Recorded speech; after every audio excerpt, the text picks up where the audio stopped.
কাদম্বিনী ধর্ষণ খুন মামলায় জমা পড়ল দ্বাদশ স্ট্যাটাস রিপোর্ট। শিয়ালদহ আদালতে রিপোর্ট জমা দিল কেন্দ্রীয় তদন্তকারী সংস্থা সিবিআই। অন্যদিকে প্রায় 2 বছর পরে এই মামলায় তদন্তকারী আধিকারিক বদল। পূর্বের তদন্তকারী অফিসার সীমা পাহুজাকে সরিয়ে ভেলের অ্যাসিস্ট্যান্ট কমিশনার পদমর্যাদার অফিসার সন্দীপনী গড়কে এই মামলায় নতুন আইও হিসেবে নিযুক্ত করা হচ্ছে। নির্যাতিতার পরিবার পূর্বের তদন্তে গতি প্রকৃতি নিয়ে অসন্তোষ প্রকাশ করার পরই এই বদল আনা হয়।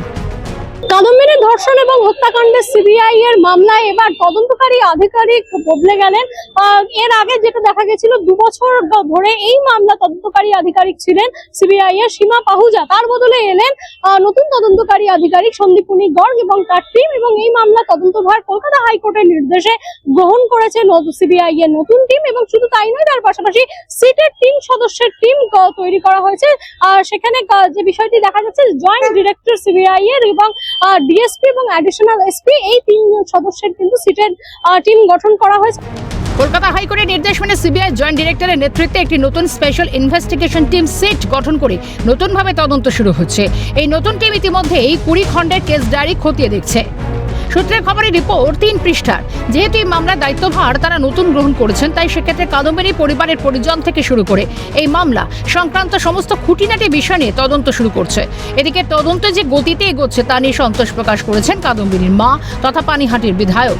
সরকারের প্রতি পূর্ণ আস্থাও রাখছেন তিনি।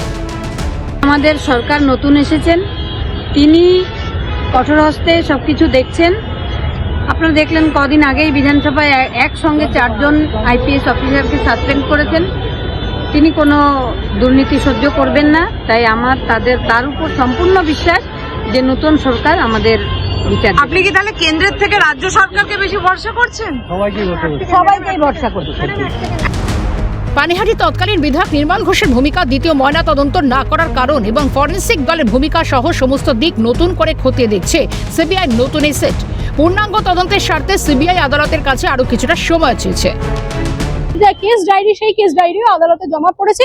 এই মামলার পরবর্তী শুনানি আদালতের নির্দেশে 15ই সেপ্টেম্বর ধার্য করা হয়েছে। ক্যামেরায় বিধান মাহাতোর সঙ্গে অদ্রিজা ঘোষ, ক্যালকাটা নিউজ, কলকাতা।